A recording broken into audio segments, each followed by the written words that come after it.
I am going to read a short story from Tales of Adam by Daniel Quinn. I'm going to start with a short, The Sign of Abundance, and then I'll read The Business of a Rabbit. The Sign of Abundance. When the gods set out to make the universe, they said to themselves, "Let us make of it a manifestation of our unending abundance, and a sign to be read by those who shall have eyes to read. Let us lavish care without stint on everything, no less upon the most fragile blade of grass than upon the mightiest of stars, no less upon the gnat that sings for an hour than upon the mountain that stands for a millennium, no less upon a flake of mica than upon a river of gold. Let us make no two leaves the same from one branch to the next, no two branches the same from one tree to the next, no two trees the same from one land to the next, no two lands the same from one world to the next, no two worlds the same from one star to the next. In this way the law of life will be plain to all who have eyes to read. The rabbit that creeps out to feed, the fox that lies in wait, the eagle that circles above, and the man who bends his bow to the sky." And this was how it was done, from first to last. No two things alike in all the mighty universe, no single thing made with less care than any other thing throughout generations of species more numerous than the stars. And those who had eyes to see read the signs and followed the law of life. The Business of a Rabbit. God is life in abundance wherever life is found, but not for all in every season.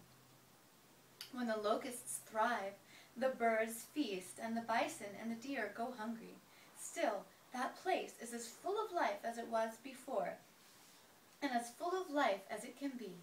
No place where there is life is a desert, except to man. It happened once that Adam was camped in such a place and had spent the day in luckless hunting. When he saw it was time to return back, he said to his son Abel, "Tonight must be our night to go hungry. The God has nothing for us." But just then a young goat crossed their path, and Adam slew it.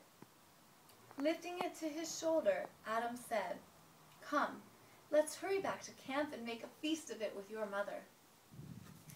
But as they were crossing a stream near sunset, Abel saw a rabbit at the water's edge and quickly raised his throwing stick.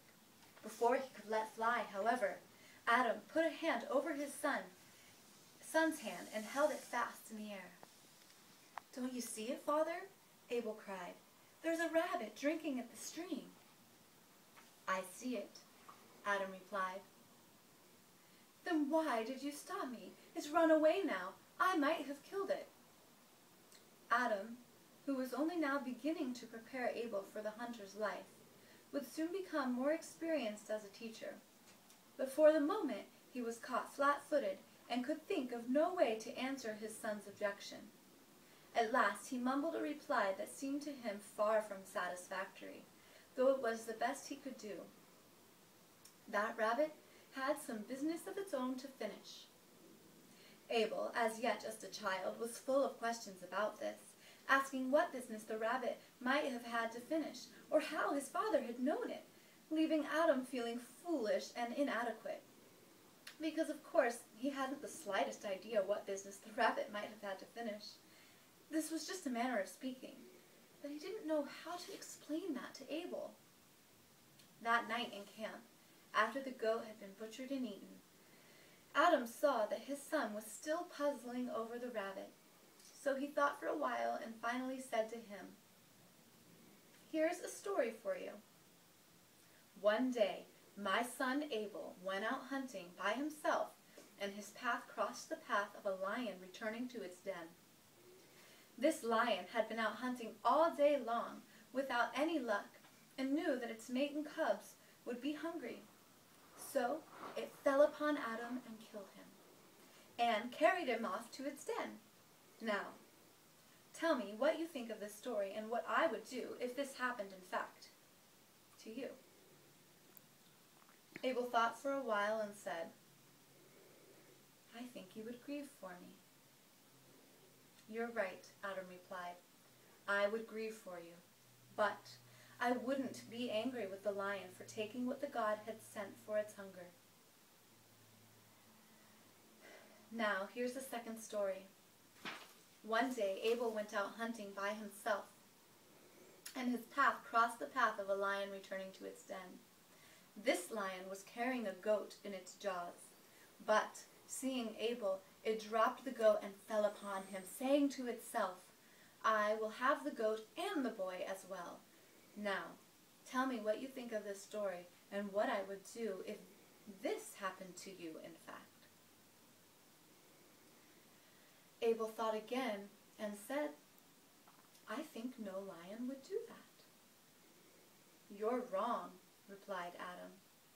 "A certain kind of lion would do that, and I would track it down and kill it, because it's a lion gone mad, a lion that kills whatever it sees beyond need. It's thinking, if I kill everything I see, then the gods will have no power over me, and will never be able to say, 'Today it's the lion's turn to go hungry. Today it's the lion's turn to starve.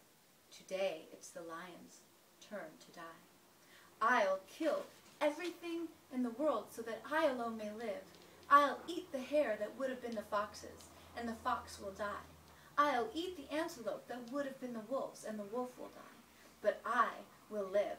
I shall decide who eats and who starves, who lives and who dies. In this way I shall live forever and thwart the gods.' And this madness makes the lion into a murderer of all life." Then Adam went on.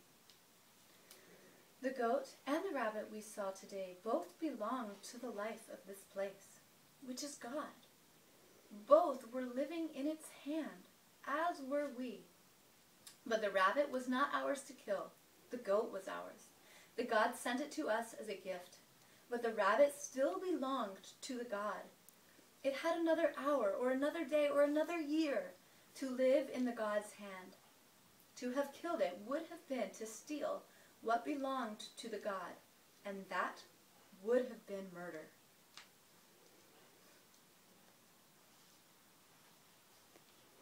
The next day was another luckless day of hunting for Adam and his son.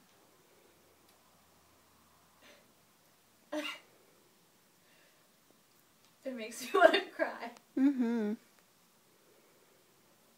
And near sunset they turned towards their camp empty-handed.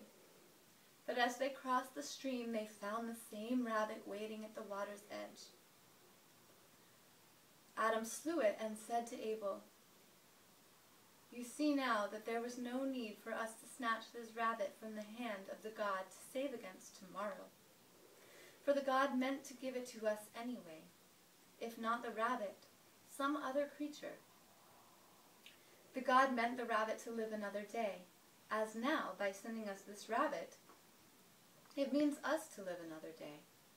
The fire of life burns forever because God gives one to another without stint, each in its own time. So it was that, in those days, the gods were allowed to tend the garden they had sown. Where they sent the fire of life, there it flowed, and where they turned it aside, there it ebbed, as they would have it. And as they had written in the universe as a whole, so they wrote on the earth, that no two things would be made alike in the same generation or from one generation to the next. They wrote this in the very scheme of things, so that every kind and every species grew and changed in their hands, generation after generation, age after age. And the kind called man, or Adam, or Homo, grew and changed no less than the rest under the law of life, so that over tens of thousands of centuries, Homo habilis became Homo erectus, and Homo erectus became Homo sapiens. But all were of the human kind, and all were hunter-gatherers from generation after generation, without exception. And as such were followers of the same law and the same life as the sparrow, and the bear, and the dolphin. And through these hundreds of thousands of generations of them, the gods found no cause to rebuke them for their lives, or give them statutes for their governance, or send them teachers for their enlightenment, or to raise up prophets for their salvation, for they were already following the single law they had written in the universe for all to follow, and so were living in their hands.